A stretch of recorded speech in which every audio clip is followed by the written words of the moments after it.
أشهد أن لا إله إلا الله وأشهد أن محمدا رسول الله.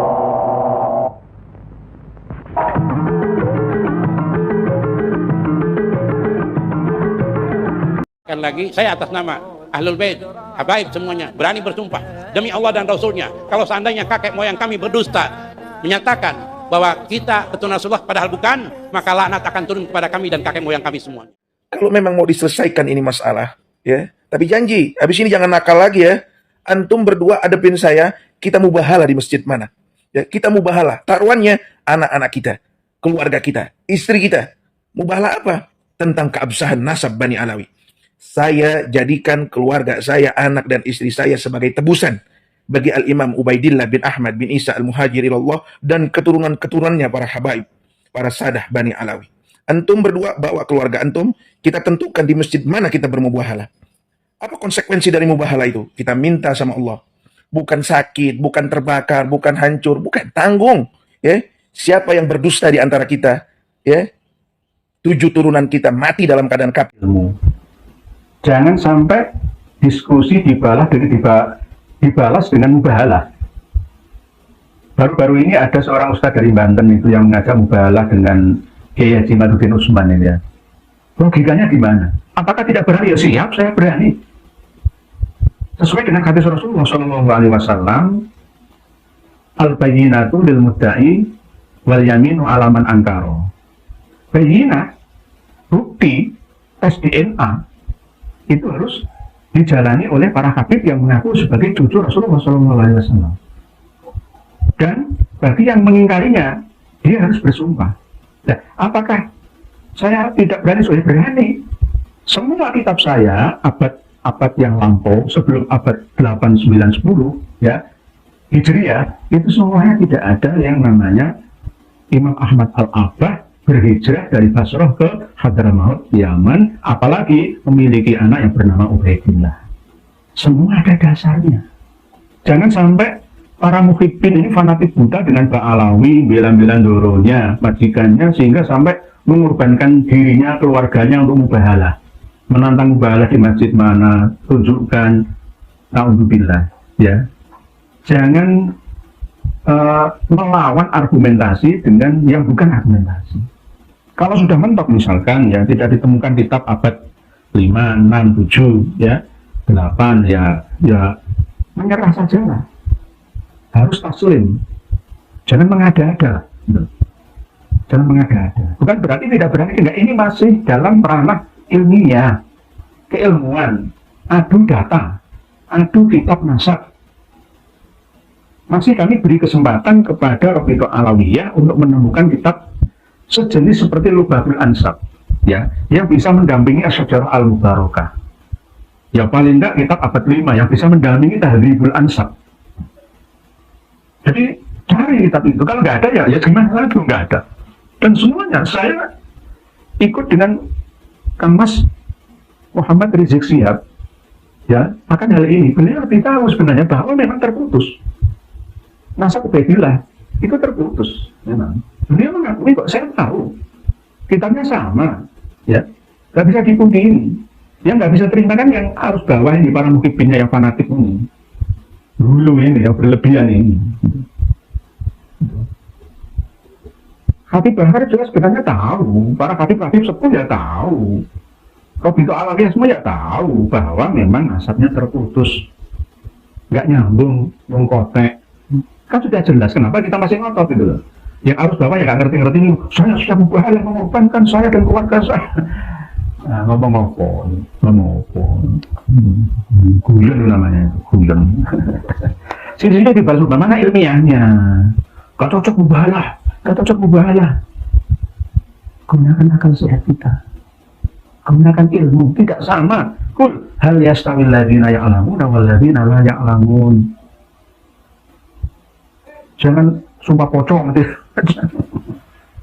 Jadi sekali lagi saya menyampaikan ini untuk semuanya ya.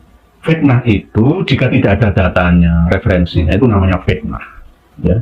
Kalau ini namanya amar ma'ruf nahi mungkar.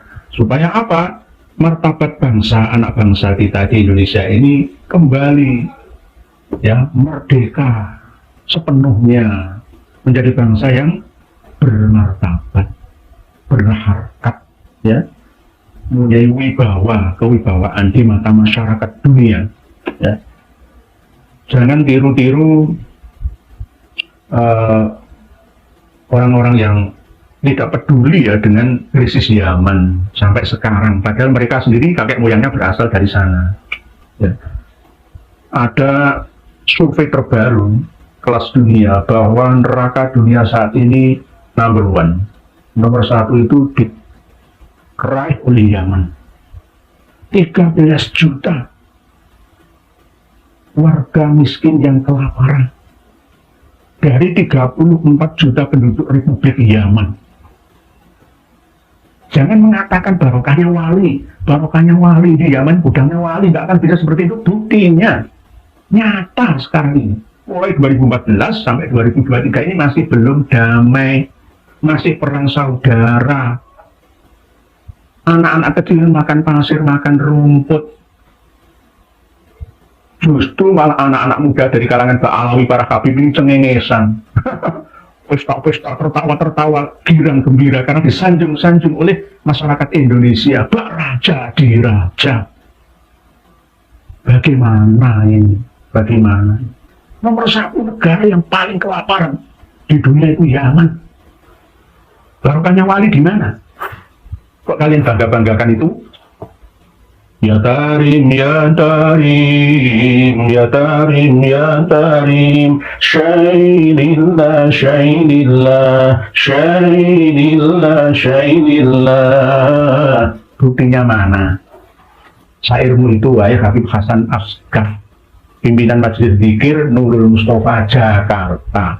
Harusnya tidak nyanyi ngarang lagu-lagu itu, kalian harus berbuat nyata. Kirim bantuan ke sana. Jangan negara gagal, negara krisis, negara neraka. Nomor satu Yaman, nomor dua Republik Afrika Tengah. Ini juga neraka. Nomor dua, nomor tiga Madagaskar. Ini juga kelaparan di sana. Kelaparan Madagaskar. Padahal penduduknya juga dulunya berasal dari Nusantara. Nomor empat Republik Demokratik Kongo.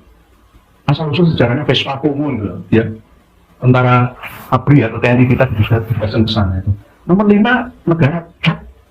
Nomor 6 Haiti, nomor 7 Niger, bukan Nigeria, Niger itu sendiri, dia terkepung sama Nigeria, Niger.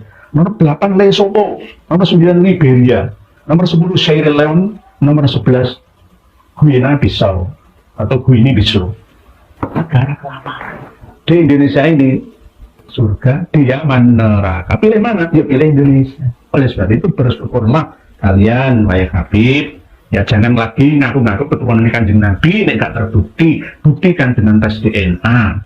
Nusron Wahid ngomong, gak perlu tes DNA, loh ini zamannya sudah modern kawanku. Kalian percaya atau tidak? Video call sini dengan Mekah itu bisa langsung.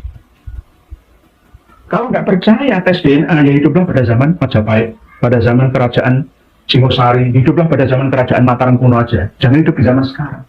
Zaman sekarang ini semua sudah terbukti dengan teknologi. Hakikatnya Allah yang menunjukkan. DNA itu Allah ciptakan dalam diri setiap umat manusia. Pergerakannya dari mana, pindah kemana, ya, bapakmu tumornya sudah diketahui semua, ada rumusnya, ya, ada pola-polanya. Jangan ikuti pas wawancara Said Fikri Syahab, ya, yang kemarin itu dia bukan ahli DNA. Yang pakar DNA itu justru itu loh. Saudara saya, Kanjeng Raden Temunggung Fakih Wirahadiningrat. Itu ngerti semua, ada rumusnya semua.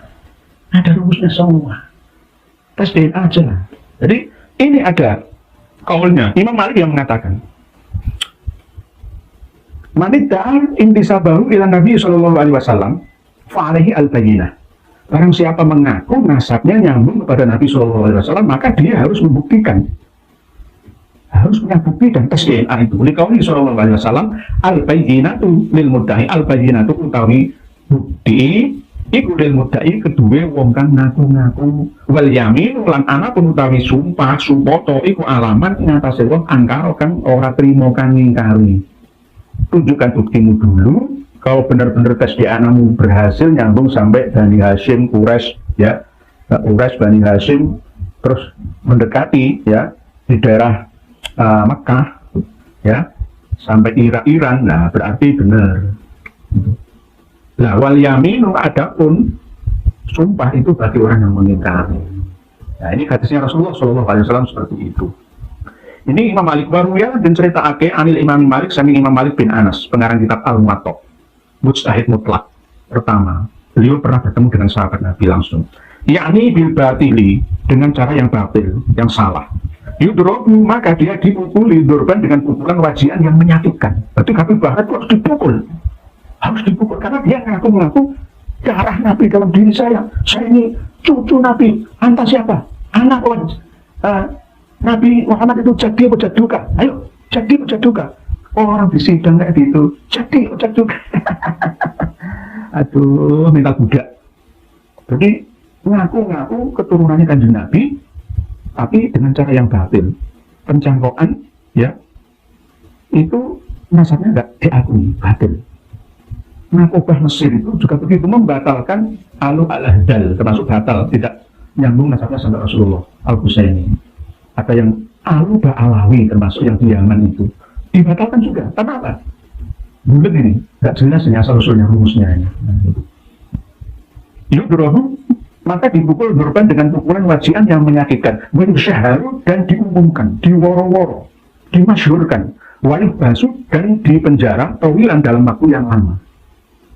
Hatta tadharo, sehingga jelas kelihatan taubatnya dia. Li'annahu, karena sesungguhnya dia istighfarun, meremehkan, menyepelekan, menganggap kecil di hati Rasul dengan haknya Rasulullah SAW. Tapi ngaku-ngaku sebagai dzurriyyah Nabi, cucu Nabi, darah Nabi itu harus dengan bukti, tes DNA dulu. Jangan oles, jangan buat alasan macam-macam. Nggak ada itu. Ilmu fikih manapun itu nggak ada yang namanya USG foto, USG 4 dimensi. Gue kita fikih manapun nggak akan ketemu. Nah, zamannya sudah beda, bahasanya pun beda. Jadi kan cari dalilnya internet di Quran hadis ijma qiyas, nggak ketemu.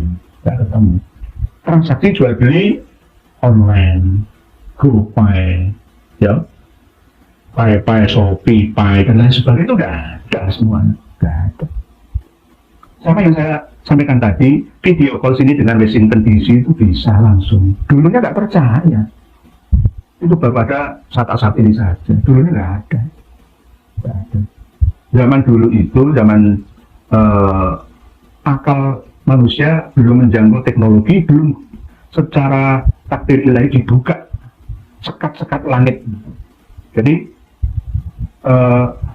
bacaan al-fawqakum sab'an syidada itu belum dibuka oleh Allah, langit-langit itu. Sekarang sudah. Kalau zaman dulu ada ilmu yang namanya sayfi angin. Sekarang nggak perlu. Ilmu sayfi angin itu bisa ngelempit bumi, berjalan dengan dalam waktu yang sangat cepat. Sini Jakarta itu, Surabaya Jakarta paling cukup 10 menit. Zaman sekarang nggak perlu. Sepenting ditelit pakai amal soleh, ya, tabungannya ada, beli tiket, naik pesawat, 1 jam sampai. Nggak perlu poso, karena ilmu kelempit bumi, sayfi angin itu harus poso 40 hari, 40 malam. 7 harinya itu pati geni, lainnya itu mutih, terus harus diwirid terus.